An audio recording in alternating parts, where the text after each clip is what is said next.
James, a servant of God and of the Lord Jesus Christ, to the 12 tribes in the dispersion, greeting.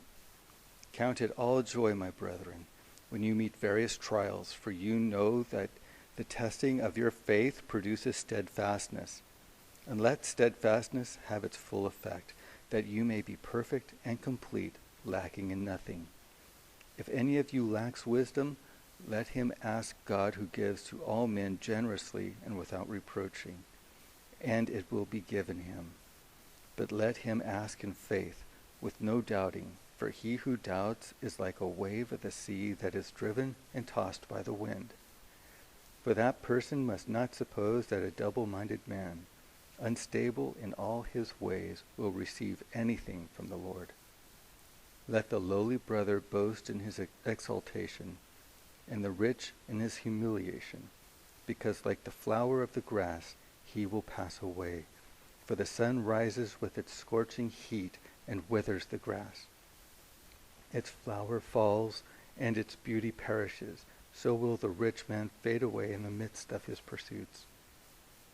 Blessed is the man who endures trial, for when he has stood the test, he will receive the crown of life which God has promised to those who love him. Let no one say when he is tempted, I am tempted by God, for God cannot be tempted with evil, and he himself tempts no one. But each person is tempted when he is lured and enticed by his own desire.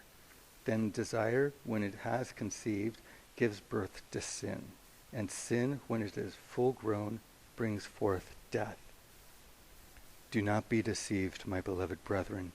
Every good endowment and every perfect gift is from above, coming down from the Father of lights, with whom there is no variation or shadow due to change. Of his own will he brought us forth by the word of truth, that we should be a kind of first fruits of his creatures. Know this, my beloved brethren. Let every man be quick to hear, slow to speak, slow to anger. For the anger of man does not work the righteousness of God. Therefore put away all filthiness and rank growth of wickedness, and receive with meekness the implanted word, which is able to save your souls. But be doers of the word, and not hearers only, deceiving yourselves.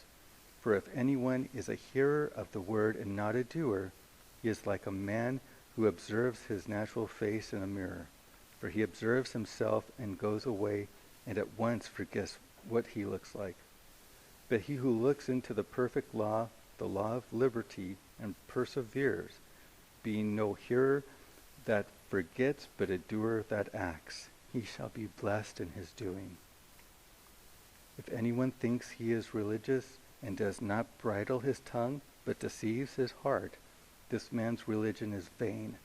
Religion that is pure and undefiled before God and the Father is this, to visit orphans and widows in their affliction, and to keep oneself unstained from the world.